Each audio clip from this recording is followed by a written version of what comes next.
hood. Right where the news say all the people no good. Had to leave in my car, the one I bought from a black dealer. Drank some wine, friends and me, because my brother owns his own winery. That's why we're talking about all life, everything. I can give you all my gold, and still expect to be a king. Yeah, that's right. We rocking and rolling this Funky Friday here on the Peace in the Morning Show.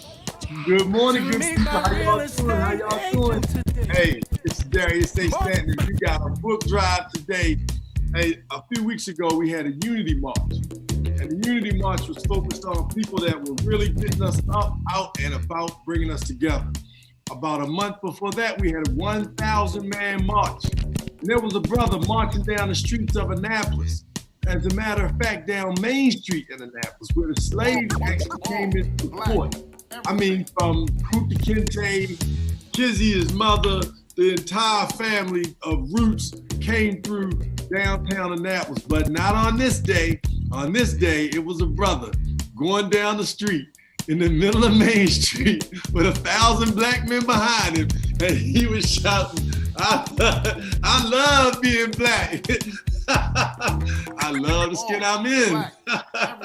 That's right. It was none other than the founder of Superior Futures 2019, my big cousin, Harold Mo Lloyd Jr. What's up, Mo? What's up, man? It's a pleasure to be here. Always a pleasure. Man, we are so excited. Hey, 5-star, I see you cranking, baby. You got it rolling over there. 5-star.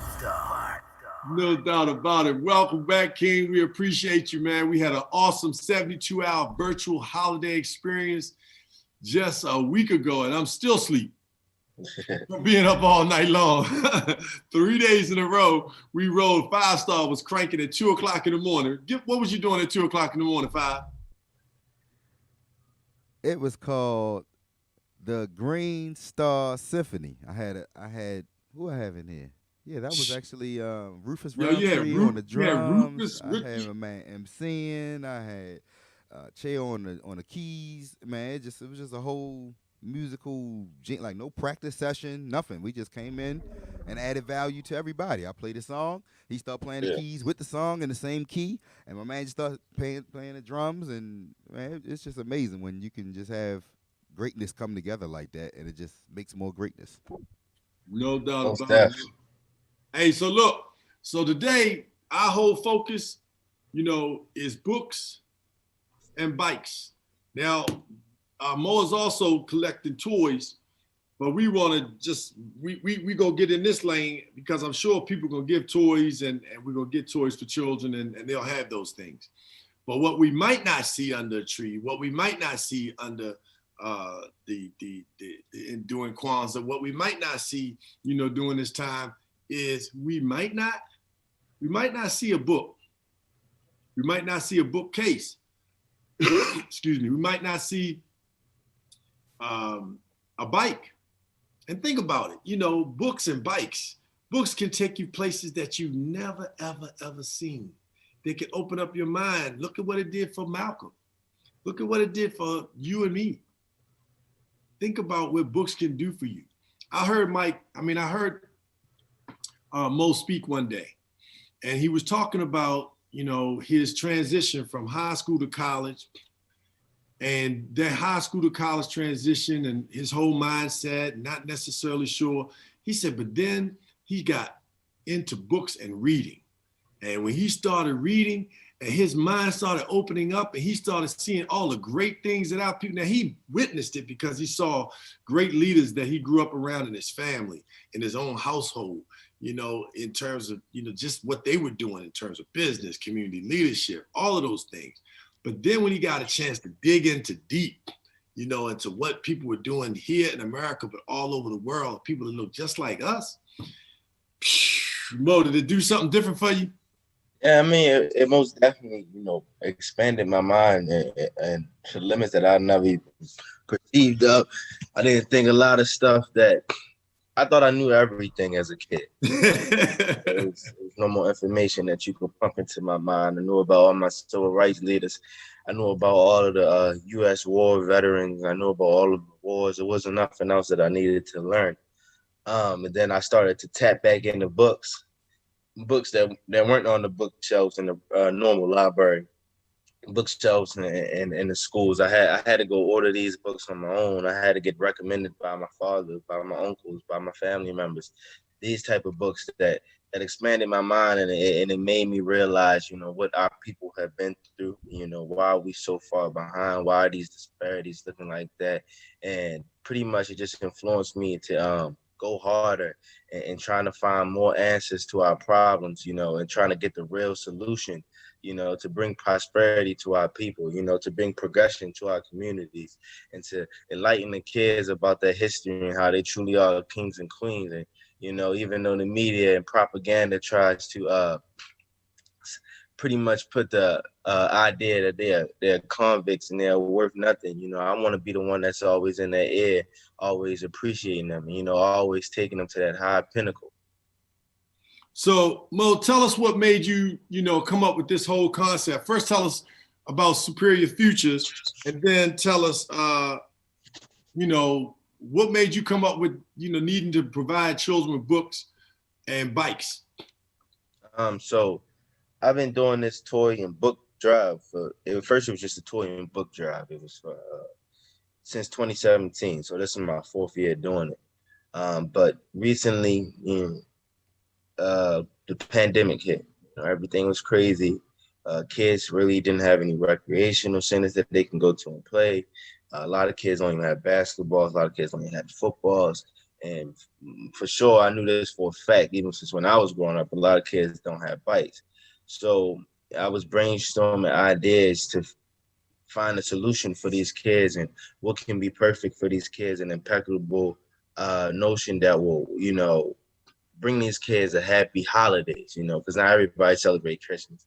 Everybody celebrate Kwanzaa. So I always say happy holidays. But I was talking to my friends, and, they mentioned about seeing a few Facebook posts about bikes getting stolen. And they were like, pretty much, they're trying to say that the kids in Eastport, the kids down around with this. So I was like, okay, we obviously have a problem. Nobody has the definite answer. Let's find a solution. Let's raise money so we can bring the kids bikes on this holiday. So that was the first step. And I was like, all right, so my predominant choice is going to be bikes. Getting 100 bikes out to the community, that's going to be memorable. That's going to be significant. It's going to have an impact on the kids. And it's going to defeat one of the problems that we have been facing for so long of them trying to pretty much say that we were the ones stealing the bikes. Okay, let's cross that out. However, we still have this issue that we have been discussing before I was even born, is that school's not teaching our kids to write history, and we don't have any true self-identity in our schools, in the curriculum, in the books that they're learning, and everything that they're learning. So I said, okay, we're going to give them a gift, or we're going to also give them another gift that a lot of them don't believe is a gift.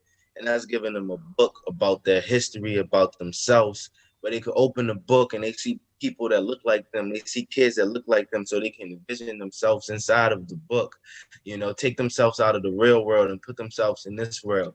And that was just the way I wanted to motivate them, not only to read, but you're learning your history as well. You're learning who you are, how beautiful you are, where you come from. So that was the second initiative. And this year I was like, I'm tired of us pretty much looking for the government to help us when there's so much help in the community, as long as we organize together and consolidate and boom, put it on track. And then that's how this idea came about this year.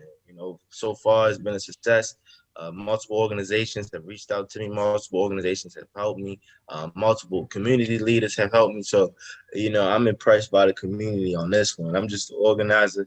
I don't like taking 100% credit for this because, this is something that I want to not only, be something great for the community, but I also wanted to motivate the community that when we are together, we are one of the strongest forces in the world. Hey, so tell us right away so we can start making the collections, because I got a donation for you right off the bat. a special brother. This brother's a king. This brother's beautiful. He is doing what he can do to help not only his family, but families here in the United States, the District of Columbia, the state of Maryland, but all over the world. So tell us, before we get to him, tell us how people can donate, how people can bring those resources to you.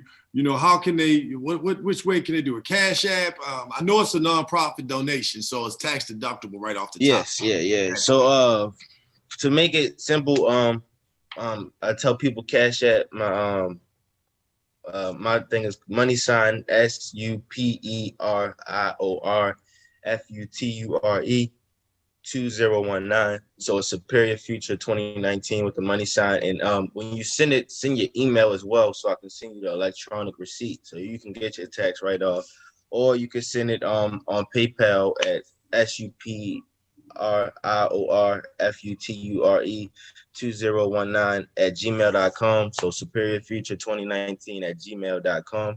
And do the same thing as well with your email. Send you the receipt. Gonna always send thanks to you. I appreciate anybody who's willing to donate, you know, because, you know, a lot of us don't even understand how, you know, $100, $150 can change a whole family dynamic of their holidays, because some kids don't even have a I have a present under the Christmas tree this year. Awesome. So speaking of families, speaking of books, and the Cash App and the PayPal are now officially in the chat. I have for you this brother, Akeem Mayat. Boom! What's up, King? Peace. Welcome back to the Peace in the Morning Show. Good to see you, brother. Hey, peace, brother. And it's good to be here. Always a pleasure to support a great cause and connect in the community as you do on a regular basis. So I'm happy to be here, and I'm happy to have heard what the young brother has just said. And for me, that is a huge success, because it's always important to make sure that our young folks are picking up the torch and carrying the mantle and ensuring that the next generation of young people understand who they are and have a connection to their identity. So I'm happy and pleased in my heart to hear, young man and brother Lloyd, that this is your initiative. And like you, I recognize the importance of having books, our children having books, and making sure that books are in the home. And because of that, I want to make sure that through the Bookshelf Project, which is our local initiative, or I should say initiative that I've been working on for the last couple of years, we're able to contribute to your cause. I believe firmly in. Hold on. Hey, Five, did you see how he slid that joint in there? He slid it in there. Did he slide it in? We're gonna be able to donate to you. We're gonna be able to donate to your cause. We're gonna donate to your cause. You can donate to your cause. Hey, so Akeem, go ahead. I apologize. I got a little hype on it. No problem. Absolutely, brother. Because we should be ecstatic and happy anytime we're making these types of transactions. But yeah, you know, the initiative that I sort of created focused on ensuring that our children understood who they were through books. So making sure that the protagonists and so forth and characters represented them. So my goal has been to, secure books that represented that. But at the same time, I recognize, and the data speaks to it as well, because we also want to be sure that we support our initiatives through what the data says. And the data is clear that children who come from bookish homes, children who are exposed to books, just the mere presence of books. You know, that don't mean that they're reading everyone in the house, but a home that has books available, they see it, they recognize that their parents are encouraging them to pick up a book in the home, makes a difference academically. So, you know, the goal is to get, certainly books written by and illustrated by people of color, but I've also been fortunate and blessed to receive donations that are a variety of different books.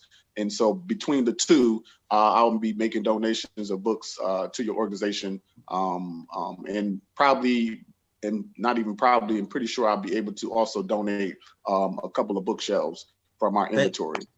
Thank you, brother. I truly do appreciate that. You don't know how much that means to me, because the way that I'm trying to revamp our communities and have a real focus with books, man. I see this vision for these kids, and I know that most of them are starting to understand it now, because when you tell them about their history, you see their minds start changing. When you tell them that Africa is a truly rich continent, you see their minds start changing, and they're eager to learn more. And I just love it how I didn't think it at first, during my tenure in college, that these books were going to impact these kids. But, it's a gradual process.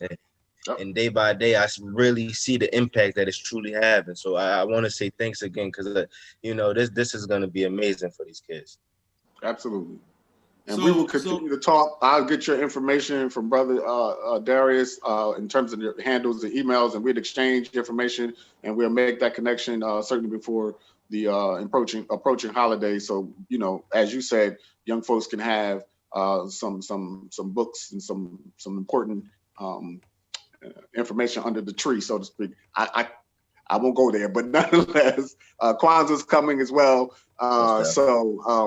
Making sure that, and if we're going to give a gift, we want to give a gift that can keep on giving. And education is one of those gifts that just will keep on giving. Hey, so real quick, you got to share with some of the books, because we want to be able to shape our young people's futures with positive frames of reference, and that's really our focus here on the Peace in the Morning Show, is to continue to put people who are doing good things, what we call being bold for good, like yourselves, in front of people, so we can just bombard our airwaves, our images of positive people, positive things, solutions, but also what can we do? We went out and voted like never before. Another election we impacted like never before. And so here we are now after the election. This is something you can do tangible to change a child's life. You can really make an impact. So we ask you to donate. The brother Hakeem has agreed to not only donate books, but a few bookshelves. And he has a program that really focused for $120. You can put books, bookcase, all in one kit, and set it up in a family's home. And now they have a library, literally, right there in their own home that they can read together. And did you know there's a statistical fact that says children who sit on their father's laps is the greatest, and read to, is the greatest changer of poverty. Not money, not college, not a windfall of cash, but actually a child sitting on his father's lap and being read to by his father is the greatest changer of the trajectory of poverty. So what this brother's doing by creating books and bookshelves, and then you have Five Star with his DJ kit. Imagine a household that has a DJ kit that teaches a child math, science, technology, engineering, arts, and math. And they're able to open up their mind, both sides of the brain, because that's how it works. That's why in China, they actually give children from kindergarten all the way to 12, it's mandatory that they still take music and play an instrument, because the left opens up the right. They interlock, they work together and in concert. And so please, the Cash App and the PayPal's and the books, but share in the chat, but share with some of the books, Hakeem, that you be sharing. And also, Harold, some of the books you already picked up that you want to make sure our children are able to get. All right, cool. You want to go first, Hakeem? Honestly, I do myself a disservice because I can't keep all the titles in my head, and I'm not in front of the inventory right now. But we definitely have books that cater to young children as early as 2 and 3 years old, and upwards of 12. So that's our target demographic, is birth actually to 12 years old. Awesome. So Harold, some of the books that you have. Got you. One of this, the 2020 election kind of, reminded our black girls, our black women, how it felt to be a black man and a black boy in the 2008 election. So I most definitely had to get the Barack Obama book, because he changed a lot of black boys' lives, giving us motivation at a young age, to see what we really can be, and that, nothing is impossible for us. Also had to get Kamala Harris her book, for the girls, so they can be involved in the politics and they can understand that anything is possible for them. And that the first woman to touch that vice presidency was a black woman. Counting on Catherine, so about Catherine Jones and telling our queens that, you know, NASA wouldn't have been successful. NASA wouldn't have been to the moon if it wasn't for her. The Great Migration book, talking about how we went from down south up north. King Muhammad Ali, you know, motivating our boys to be strong, be resilient, even if the whole country is against you. That should never stop you from fighting your fight. Civil rights movement, great book about Martin Luther King and what him and John Lewis did. The Great Ida B. Wells, the Haiti Revolution. Another book about Martin Luther King, but this was more so focused on Martin Luther King III. Love to Langston, about the great Langston Hughes. We came to America, talking about who we were before we came to America, and, you know, where we came from. Also, King Tut book, you know, great about our African history and how we are kings and how we are queens. And that's just a few of them, but I have over 100, but I don't want to take up all the time. Hey, brother, it's your time. It's your time. So we already collected now books. So we're on our road. We got people in the chat. People are sharing it. Over 12 shares already. We only been on the line about 15 minutes, if that. And so we are so excited that, you know, books and bikes toy drive that is coming up December 18th. We need your books. We need everything in by the 16th of December. So your donations, your books. We're looking for new or lightly used. So as my grandmother would say, give people something you would want to give to receive. You know, don't give people your junk, give people your best, because you can go get another one, right? That's the mentality that you really want to have. If we've been blessed as we have to be alive and all the things that we've been given. So 5, you crank it up for us as we start working that chat and getting people to give in. Come on, look, I'm looking for the class of 88. I already have one of our classmates coming out that's going to give $50. She just challenged the class of Chancellor Brown, challenged our class of 1988. Annapolis High School. She just put out a $50 challenge. So who's gonna match that challenge? Come on, Carmelita, Squeezy, Mako, Kim Craig, looking out for you. Michael Powell, Troy X Stansbury, I'm calling you out. Looking for all the class of 88, for all Annapolis High School class. This is for the children who need it most. DJ 5 Stars, Funky Friday, crank it up, baby.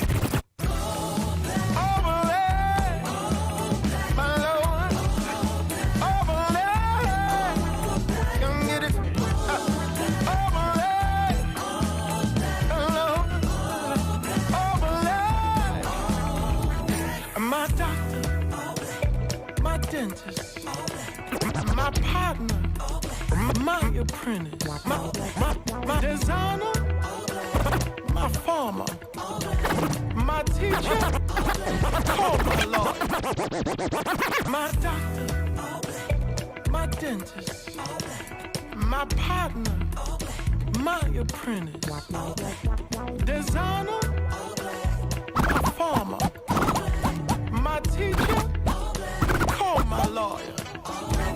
My doctor, my dentist, my partner, my apprentice, designer, my farmer, my teacher, call my lawyer, car dealer, mechanic, my shrink, in case I panic, my judge, my banker, my preacher, Lord, my Savior.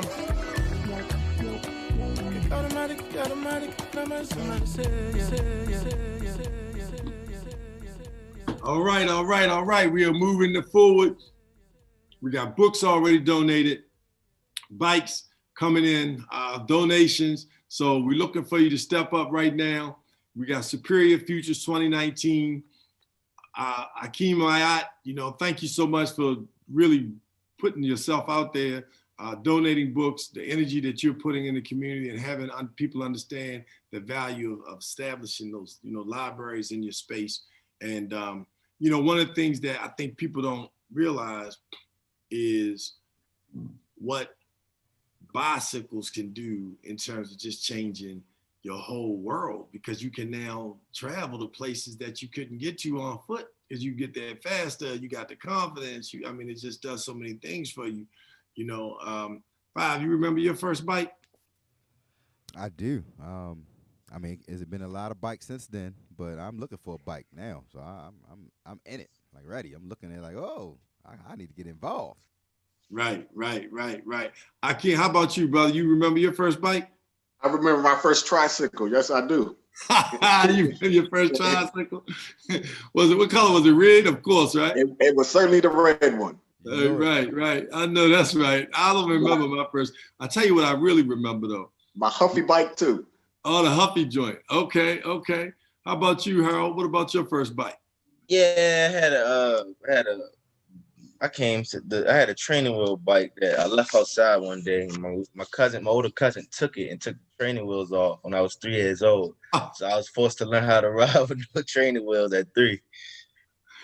See, you turned challenge into triumph. So for me, I remember my first bike was straight training wheels, and everybody else was riding the bike, and my grandfather hooked me up with a bike, put me on the training wheels. I was going down the hill. Everybody else could turn. You can't really turn with them training wheels, right? I hit the lamppost when it's flat up on the ground, flat out.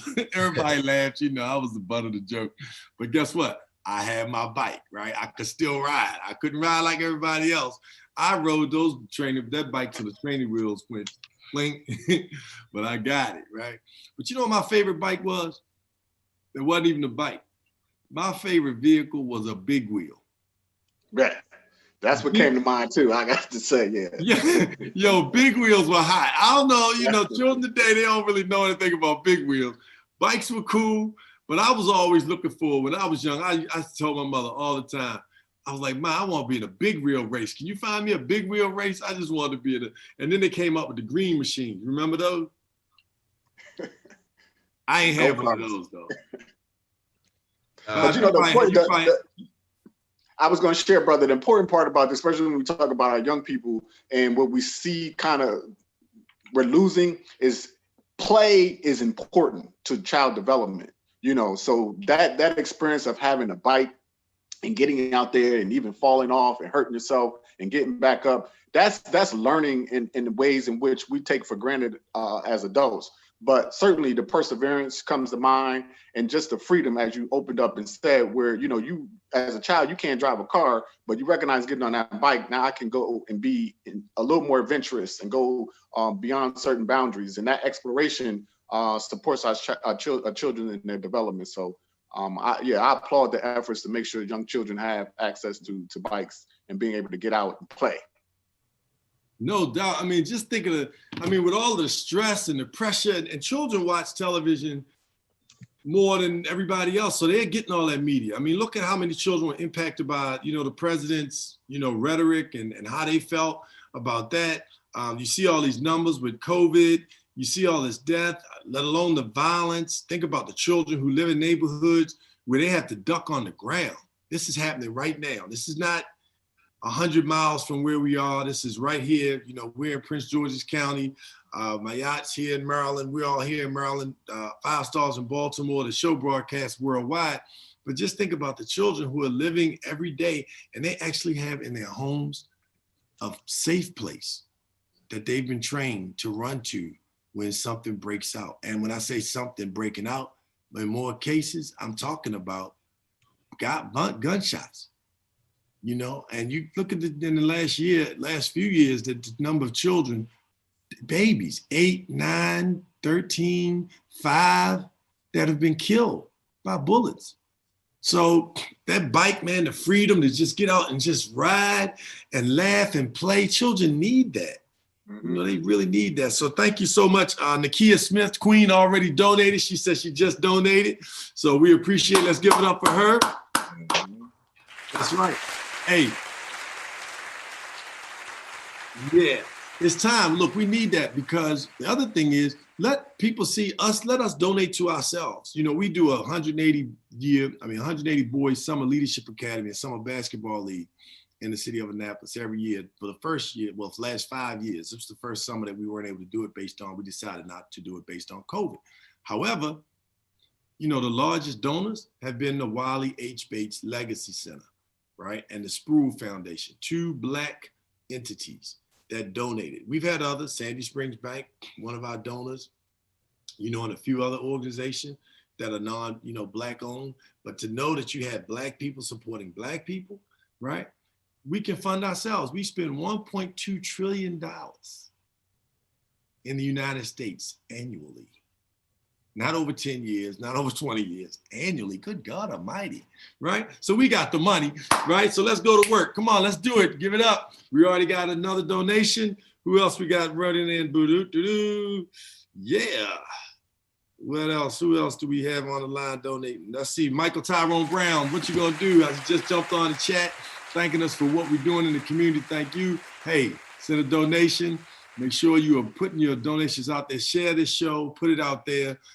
Harold Molloy's got great ideas, great concepts, and he's not just, but he's actually walking the walk. So Mo, talk about the experience, you know, that you shared before, that I heard you talk about, where, you know, your whole mind was transformed when you started reading, you know, at Frostburg.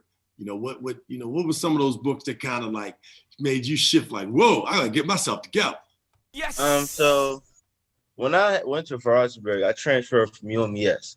The main reason that I transferred from UMES was because the government cut funds on UMES. So UMES got rid of their political science program, and political science is my major. So I transferred to Frostburg, and that was a culture shock for me. You know, I went from waking up every day on campus and seeing nothing but my people to seeing my people becoming a minority. That's when I started to hear stories about racism on campus. You know, I never encountered any of that. But like most of the racist incidents happened with the females. And then it was a lot of protests going on at our school. It was a lot of us fighting for our history to be put into our school curriculum, because our school, Frostburg, was built because of gentrification. You know, they moved out of all Black neighborhood. So we were trying to ensure that every freshman that comes through Frostburg knows about that history, knows about who was here first, ensuring that when they build new centers, new dorms, that instead of you naming it after cities in Maryland, counties in Maryland, you're going to name it after the people who had this property first and make sure that their names never die out. And we also were trying to find a way to get those families reparations through the school. But a lot of that, I had to find myself in the midst of that. You know, I can fight all day for us, but if I don't know who I truly am, then, you know, I'm pretty much worthless right now, because anybody can come manipulate me. Anybody can come change my mind. So while I was in college, I started reading Before the Mayflower. It just was, I went from 0 to 100 real fast, learning about all of our history, you know, learning about where we come from. Who actually ran the country at a point in time, learn about Reconstruction era, learn how white supremacy did whatever in their powers to destruct us, but we're still here. We're still resilient. We're still bouncing back. And that just motivated me to not only go harder at Frostburg, but I was like, hey, these same problems happen here in my city in Annapolis. And, you know, my community are still going through it, and my community still isn't receiving adequate help. You know, it's time that I use my knowledge. It's time that I use my power, my voice to ensure that stuff like that never happens again. And I think we just lost Darius. Quite all right. He'll come back. Yeah. But sure, I mean, I ain't gonna stop. Brother Akeem, what influenced you? Tell Darius come back. We might as well keep it rolling so people still entertained.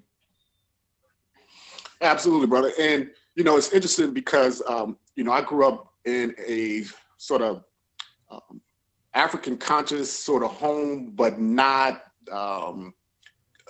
what I would consider completely engrossed in the Black conscious movement. So, you know, my aunt, you know, because of some affiliations that she had, she named me. You know, these are things that I learned later on, but I didn't have the direct exposure on a consistent basis of truly diving into my history and being able to understand our greatness as a people from the continent of Africa. I didn't experience most of that until later on in life as well, and sort of in my adult age, where I came across, you know, books by Dr. Chancellor Williams and the destruction of the African civilization, and Dr. Ben and others, you know, who have written extensively about our African identity. And so, you know, just that journey and being able to have a connection to my identity and identify as an African man and understanding the greatness that came out of Egypt and the greatness that came out of the African continent overall.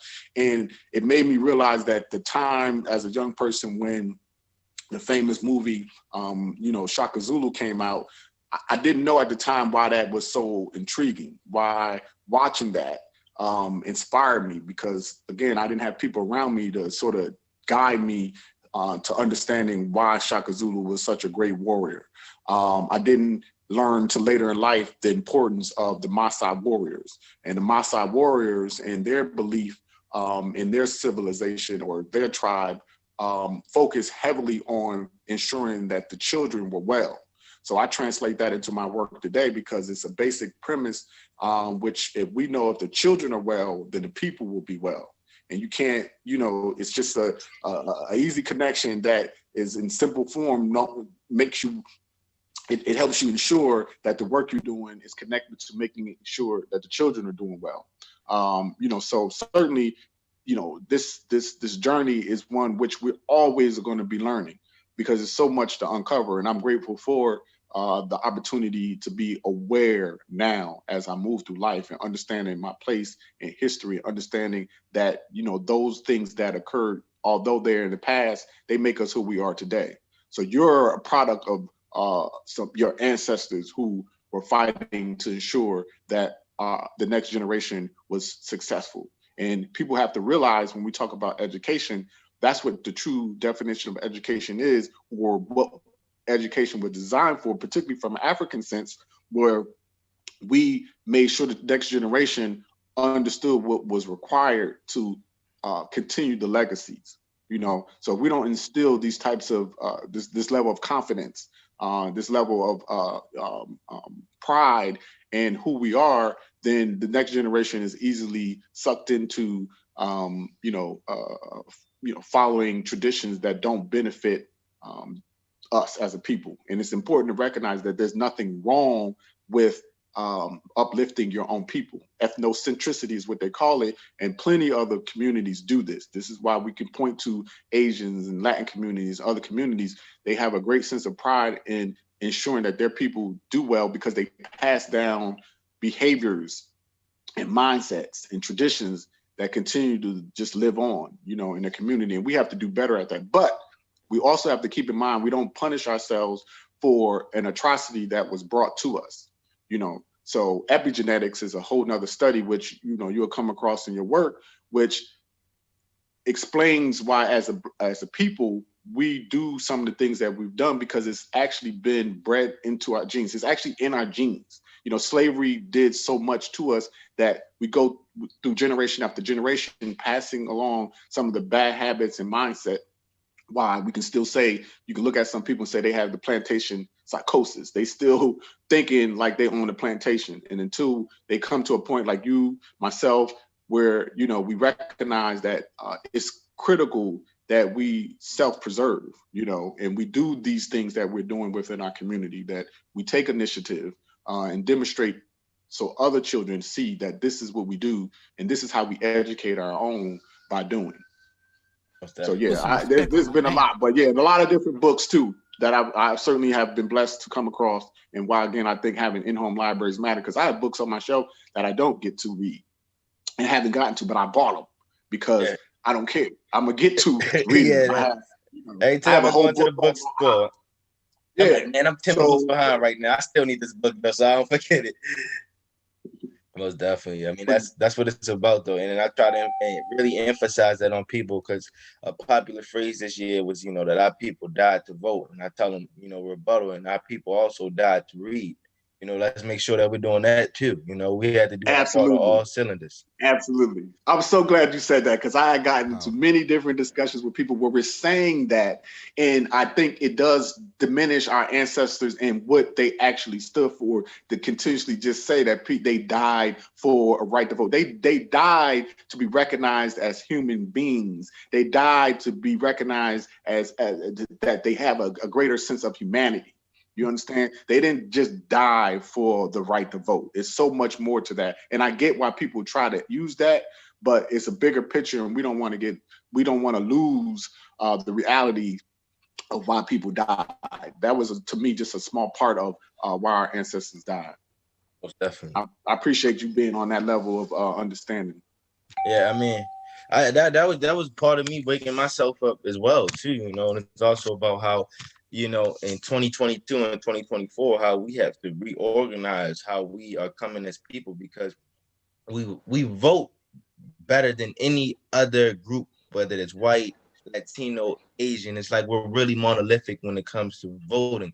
We're one of the most powerful groups. We're the least divided group. There's no diversity in how we vote. So our power is stronger than what we really think it is. And that's why I tell people all the time, we should be demanding more from the Democrats. We get that they're the lesser evil.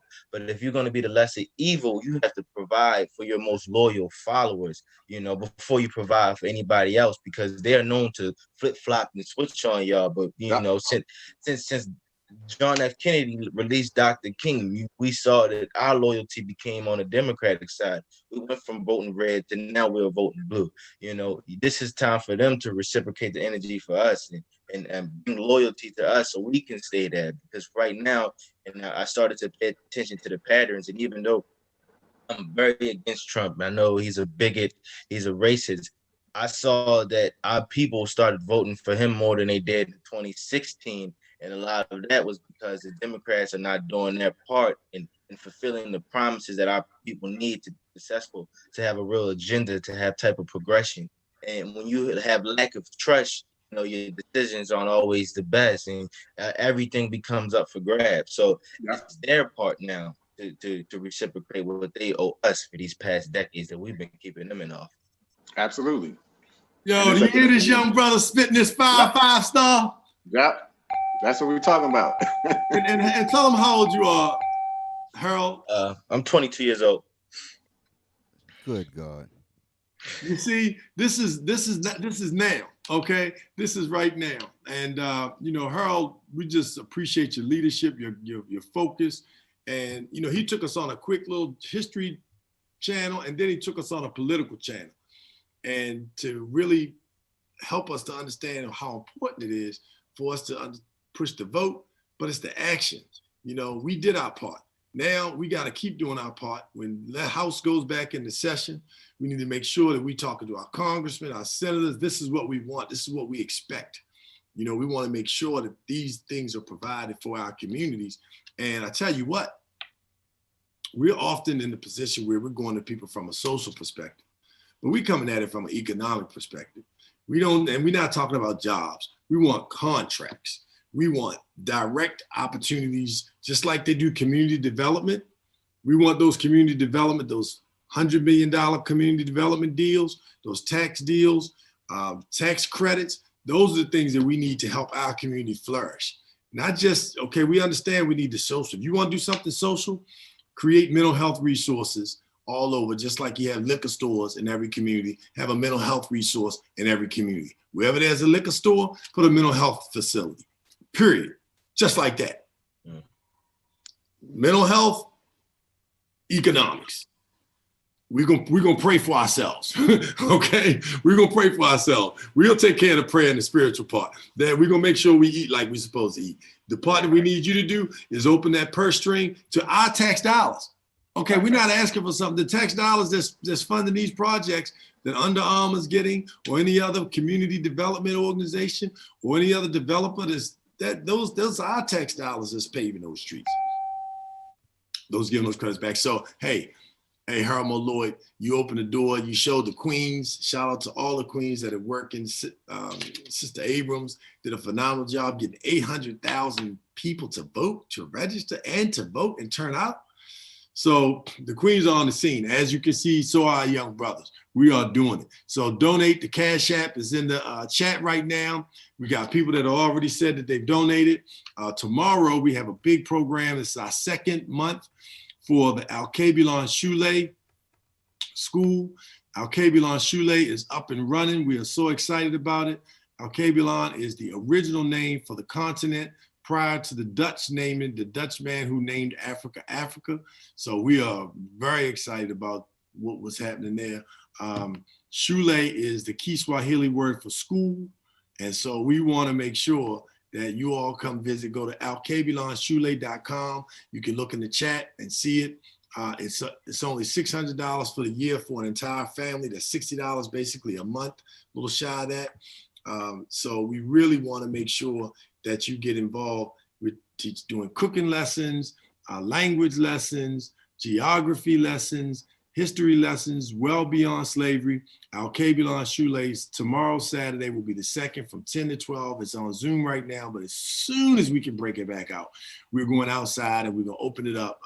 Kwanzaa celebration coming up. So go to alkabilonshule.org or .com. You can check it out in the chat. You'll see it coming up tomorrow. So 5, give us a little crank, man. We're going to wind it on up, get on up out of here. We already raised books. We already raised dollars. Now we need some bikes. Who's going to give us some bikes? So the bikes are $120. That's what they basically ranging. Or you can go out and buy a bike yourself. No problem. We just need about the 16th. Okay. Harold, give them a number that they can contact you on, please.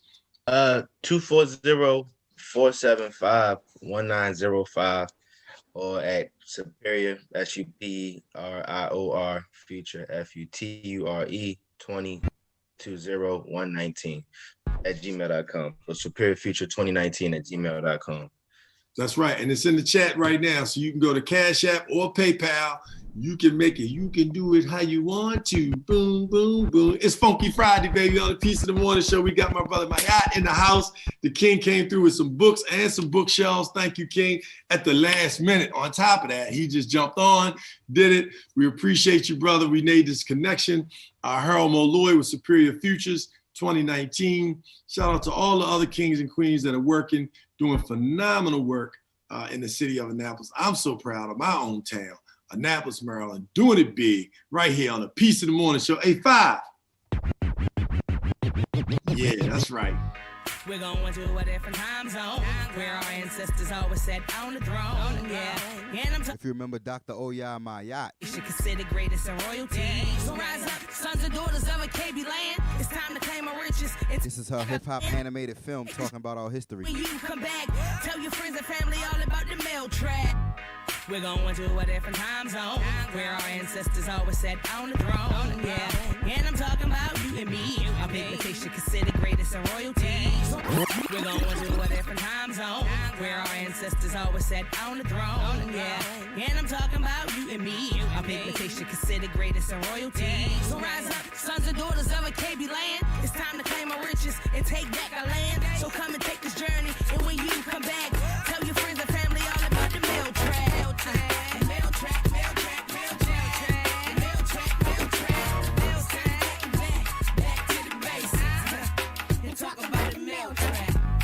We're going to a different time zone where our ancestors always sat on the throne. Yeah. And I'm talking about you and me. Our pigmentation considered greatest in royalty. So rise up, sons and daughters of a KB land. It's time to claim our riches and take back our land. So come and take this journey.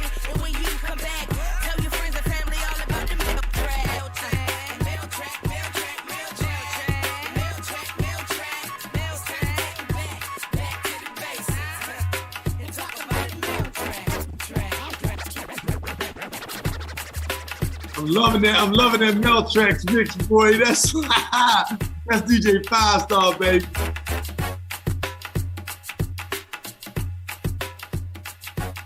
That's right, Matthew Music is in full effect. We got some big meetings coming up. Hopefully we'll get these meetings to be able to sponsor parents that want to have Matthew Music in their home. It is a kit. Looks like this. Comes with everything you need to learn how to DJ using 5th grade through 9th grade math. It's So that means it comes with your laptop, your DJ controller, our curriculum. I'll show you.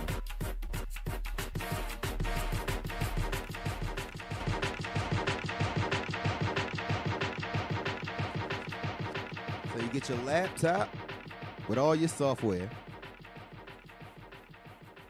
Already loaded music.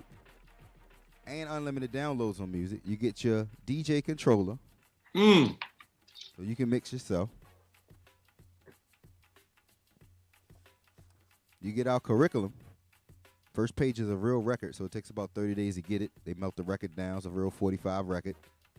And then the curriculum teaches you 5th grade through 9th grade math and DJing simultaneously. Every lesson, 35 lessons, can be duplicated with the unlimited downloads of music. And every lesson is a video in the laptop. So you don't even need me to show up and teach you. It teaches by itself. It's autopilot. It comes with your dry erase board, your marker, 2 sets of headphones, and your codes. You are a standalone product. Math through music, ladies and gentlemen. First in the country. Our partnership is in Canada. I actually spoke in Canada for the DJpreneur Conference just Wednesday. And it was phenomenal how they just treat Baltimore. The Canadian federal government loves us. They did a 5-year study on math through music. It doubled math scores there. We have Stanford University. They did a study on engagement of how people feel about math, and then how do they feel about math after math through music. Wow.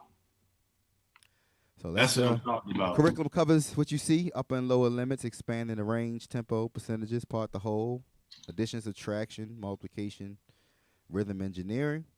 And we're just excited to have a product. It took us so long to get here, about 15 years. So we're officially in year 10 of a 20-year plan with some financial history behind it. So I'm just excited that we actually started growing and accomplished the goal of having a product by the time we turn 10. So Darius, thank you for that moment. I want to pass it right back over to you. Brother, thank you for sharing what we need. Instead of people knowing about Baltimore City for the wire, we want to know about Baltimore City for math through music, right? Approved by and evaluated by Stanford University, the Canadian government. We're not pushing the wire all over the world for Baltimore City. We're pushing DJ 5-star. Kendrick Tillman from Morgan State University. Yes, indeed, home of the Bears. Dr. Butler and Pure Light Technology, home of the Bears. And Erica Stanton of the Stanton Group, home of the Bears. That's right. That's how we pushed it this morning live on Funky Friday with the Peace in the Morning Show. It's a book and bike drive. We have already raised some dollars. We've already raised some books. And we got a bonus from King Mayat and some bookcases. That's right. We got bookcases for some of our books that are coming up. And for $120, you can actually purchase from the King a complete set of books as well as the case. Tell us about it one more time, brother, before we roll.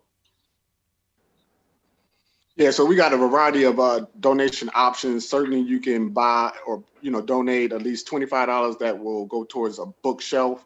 $35 will get at least 5 books. And $125 will get you a bookshelf and at least 20 books. Awesome. And if you got big pockets, certainly, and you want to donate to a whole community, roughly, $12,000, we could get 100 households, bookshelves and books as well. So for $12,000, you can put 100 bookcases in homes. Yes, with books as well. Books and bookcases. So just think about that. You can have a whole community with a book club. They could be doing a book club in a community for just $12,000. What an investment. I mean, you could do that even if you just did, your group, your social club, your fraternity, your sorority. You could get $12,000, $1,000 a month and donate and actually come up and create 100 families with books. That's changing the dynamic. And as a collective, we would keep up with those families. It wouldn't be just to donate. It would be to do exactly what DJ 5-star is doing, is tracking the data. How does this improve our children's reading capabilities? So that's my intent, for us to stay connected as a community. And so people who donate, we would want to share stories about the donation they've made and the family is impacted That to me is key to making sure that people realize that their money is going far. Wow. Benefiting.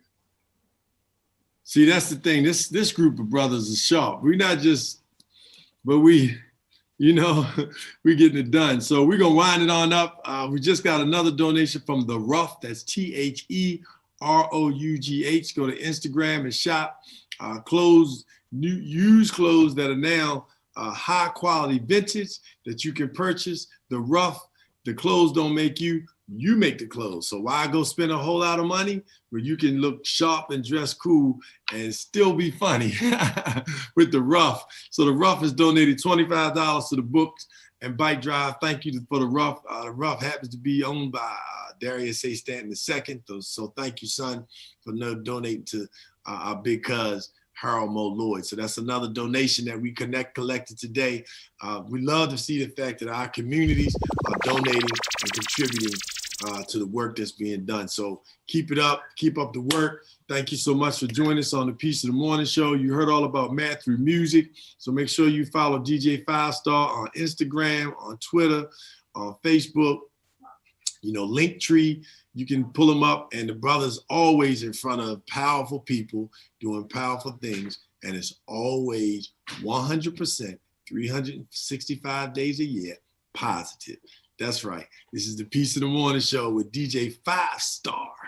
Sound vision. King Mayat and Harold Mo Lloyd Jr. for Superior Futures. Thank you so much, King, for jumping on and making that donation and connecting with the brother. No problem, bro. And thank you. Oh, our pleasure, man. Our pleasure. Thank you very much. 5, we're gonna crank it up and we're gonna roll out. But hey, keep the contributions going. Please keep sharing this all day long. Make sure people know about it. You gotta keep it moving.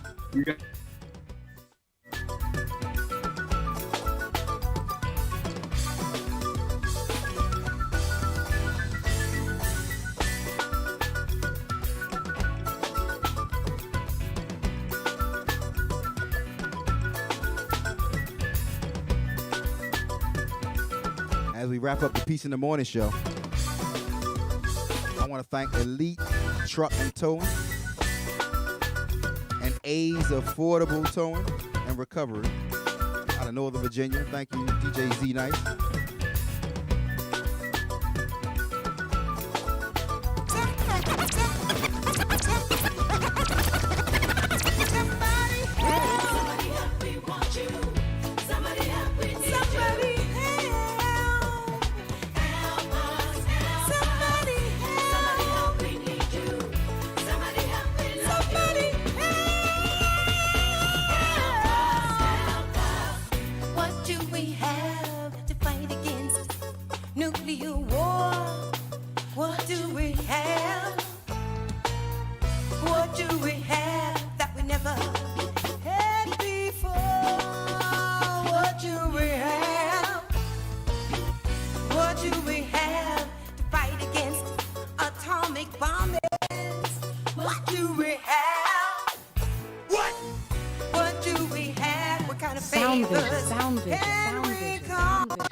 about our time. Appreciate y'all each and every Friday. The Peace in the Morning show is a funky Friday.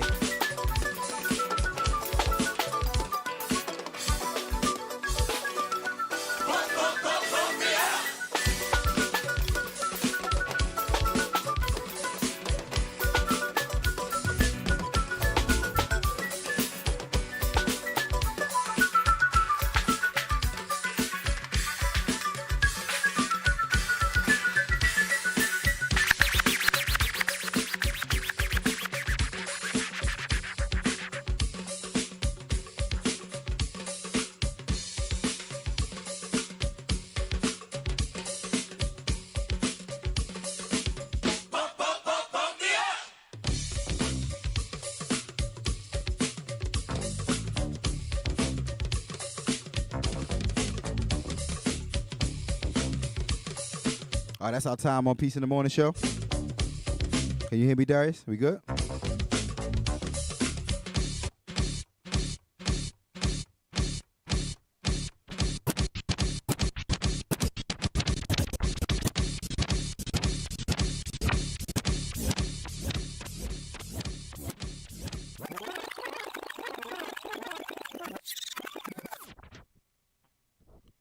Munch, I see you on the check-in there. I appreciate you. All right.